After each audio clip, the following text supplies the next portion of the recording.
Okay, let's talk about Thomas Massie. I'm angry about this. I'm frustrated. This is a frustrating day in politics, and not just from Thomas Massie. I think in that 24-hour period, there was actually so much bad shit coming out of the political apparatus of this country, and it was legitimately frustrating. And I want to go through a couple reasons why. Thomas Massie lost pretty significantly to Ed Galreen, this guy who's an empty shell of a man, a total ghost who showed up to 0 debates, had no stated policy positions other than I like Trump and Trump likes me.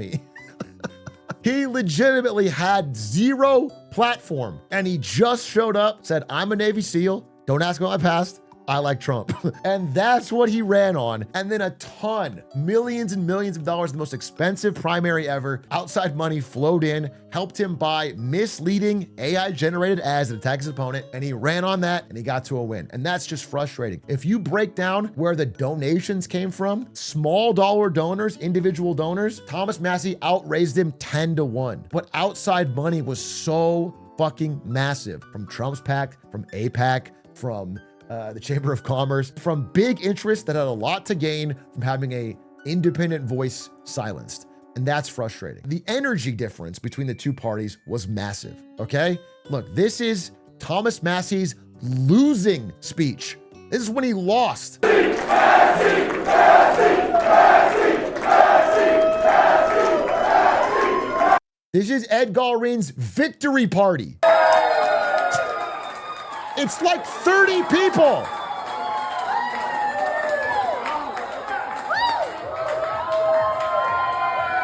And if you'll notice, there's a big fucking difference in age. And that was the most frustrating part to me, bro, because I make these videos. I mean, obviously the one I made was a little bit late. I don't think there's been people in time to register and vote, but you know, I'm trying to like get a message out there of why you might consider supporting Massie or whatever in the situation. And it's like, it doesn't matter because the most I can hit is young people, and young people already agree. So when you break down this primary result by age group, it is so fucking stark as to who is holding back our country from making any sort of progress. Ages 26 to 35 were a whopping plus 56 for Massie. And this is all like working age people who want their country to go a different direction. They were plus 56. He won every age group under 55 by huge margins. And it didn't matter because although it was kind of plus 18 with 55, 65, Galreen really ran the 66 plus. 76 plus went plus 33 for him. You know how for the first 18 years of your life, you're not allowed to vote? I think you shouldn't be able to vote for the last 18.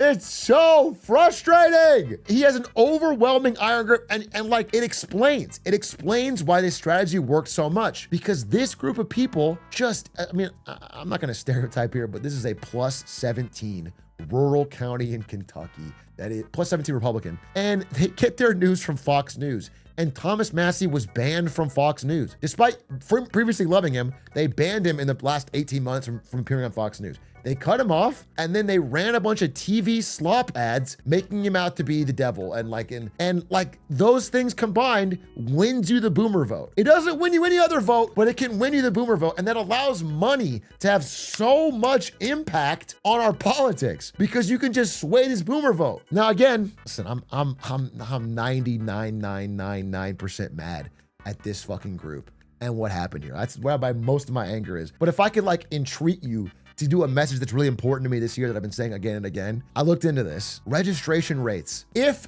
every member of these groups voted, this would be an overwhelming victory. But this group, the bottom group, the old group, registers at such a higher rate. They register to vote at like 4 times higher rate, dude. They just register so much more. And so this boomer focused slop just gets you more votes per message. And so I just really want people to register. I mean, voter registration by age is just so much lower for young people. That being said, bro, this is just I mean, I can empathize a general like disillusionment when you see an election like this, but understand that the reason they lost is because people don't vote. But it is frustrating. It was genuinely frustrating for me. I echo what I think Ro Khanna said in this fucking clip. You think they ousted Mr. Massie because he was leading on the Epstein files? They ousted him because he was leading on the Epstein files and because he was leading the push against the war in Iran and because he was leading the push saying we can't give another dollar to Israel while it's violating human rights. I think you need another Republican partner to push forward if this goes to next Congress. Well, Thomas is still here. So yeah, I mean, that's basically what he said. There's these big money interests that all had a reason to fucking get Massie out, and they just spent enough money and it worked. And it's very frustrating to see that happen. Not that it doesn't happen in America in a lot of races, but this one was one of the most egregious. It was the most egregious because the opponent of Thomas Massie was an empty shell.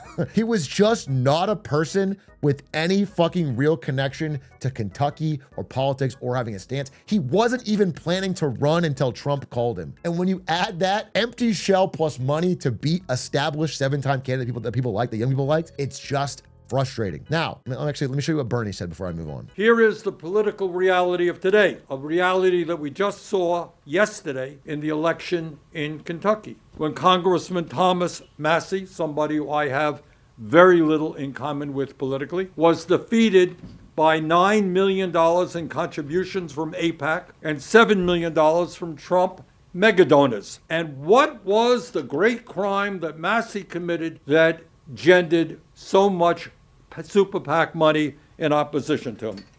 Well, he opposed the war in Iran, and so do the vast majority of the American people. He demanded that the Epstein files be opened, which is what the American people have wanted, and he refused. What a crime, what an outrage, to be a rubber stamp for Donald Trump. That's literally it. 91%. He voted Republican. And they didn't vote on these three things, and they threw the fucking book at him to get him out, and it worked. Additionally, I was gonna talk about some of the things that I think are positive, but I have to tell you the other reasons. So yesterday, on top of this, so I get this. It's like, I knew the polling. I knew that Massie was unfavored. I said it in my fucking presentation. I was prepared for it. It still sucked to hear. And then on top of it, at the same time, on the same day, audaciously, Donald Trump, the long story short is that back in like 2017, Trump's first term, somebody at the IRS leaked Trump's tax returns, which he had refused to release, even though saying he would during the election. He didn't release them. It showed that he didn't pay a lot in taxes. After that, he has been doing this massive lawsuit against the IRS. Now, the IRS is under him as president. And so he sued the IRS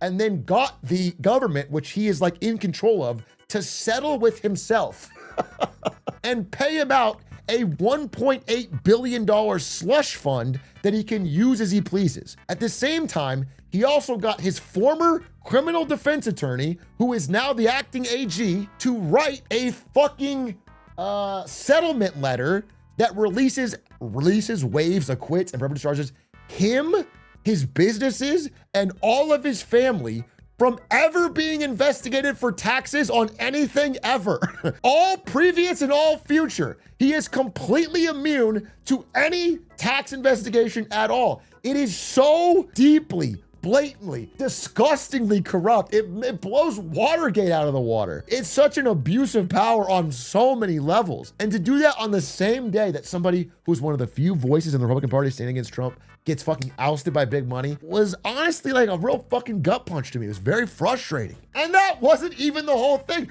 I watch economic indicators every day, and yesterday we got the update on the Strategic Petroleum Reserve. 1 week, like yesterday, minus 7 days back, that last week, is the most we've ever drawn from the Strategic Petroleum Reserve ever. It is the closest we've ever been to empty since we created the thing. And gas prices are still fucking high. So only imagine once we get fucking tank empty on these things, what they will go up to after that. They are draining all of our reserves to try and keep this fucking gas price explosion from this useless war under control. It's a fucking nightmare. And then on the same day, I'm also checking the bond yields, and then our borrowing costs for US debt, which is astronomical, hit a high they haven't seen since June 2007. That's a good sign.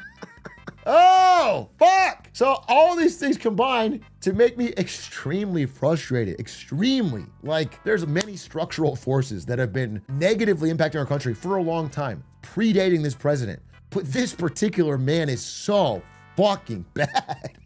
He's just doing so much damage. He could not do more damage if he was paid to. Do you know what I'm saying? Whether it's incompetence or not, it's so bad. So all these things combined to make me pretty upset. And I gotta say, there are a few reasons to see a silver lining here. I do want to say that. There are some things where it's like, it's darkest before the dawn. And in fact, there's some weaknesses hidden in the so-called strength of what he did here. Number one, Dow hit 50K. Yesterday, the Dow hit 50K. And I can't possibly keep my frown from turning upside down when we have a Dow 50K day. Now, that was my one joke. Here's the truth. Okay, number one, and you could hear it from Ro Khanna here in the second half of what he said. He asks Ro Khanna, do you need a new Republican partner to do bipartisan stuff with? And he says, Thomas Massie's still here for 7 months. For 7 months. I wouldn't underestimate him. Look, we're going to do a lot of things in these next 7 months to hold the Epstein class accountable. So, first off, there is now 7 months of Thomas Massie Unchained, but it's not just him. This is the unique thing. So Trump has been on a bit of a revenge tour, and he didn't just come after Thomas Massie. He has attempted to primary everyone who has even remotely ever not gone lockstep with him. He has primaried a bunch of Republicans through funding their opponents, and it's already causing him suspicion, and all of them have 7 months. So, for example, Bill Cassidy is somebody who voted with Trump, I'm not kidding, 99% of the time. And, you know, it's definitely a fucking Trump glazer here. But anyway, this guy didn't please Trump, so he got primary. Trump supported his opponent and got him out. So Bill Cassidy, in response, has flipped on a number of votes, including this one, the War Powers Act. And finally, because of this, yesterday, they have the votes to pass it. So they advance to the Senate. I'm not going to say they have it, but they have a better chance of passing the War Powers Act. I think it still has to go to the House. Anyway, they're making progress. And the idea is if they pass the War Powers Act, they can finally have a congressional limiter on his ability to continue waging this completely unpopular and stupid war. Additionally, that's not the only thing. He has also withheld a crucial vote that Trump needs for his fucking ballroom. So he may be able to delay the funding for that for at least 7 months, okay? Additionally, and more importantly for the long, these are all short-term things which are helpful. It is helpful that people actually flip once they're no longer in Trump's good graces. But on a longer term, Trump kind of overstretched here in Texas. So he primaried the guy that was probably gonna win Texas. This guy who is gonna win Texas, John Cornyn. This guy has won Texas for the Republicans since like 2002. He's a solid rock. But Trump wanted this guy, this fucking weirdo.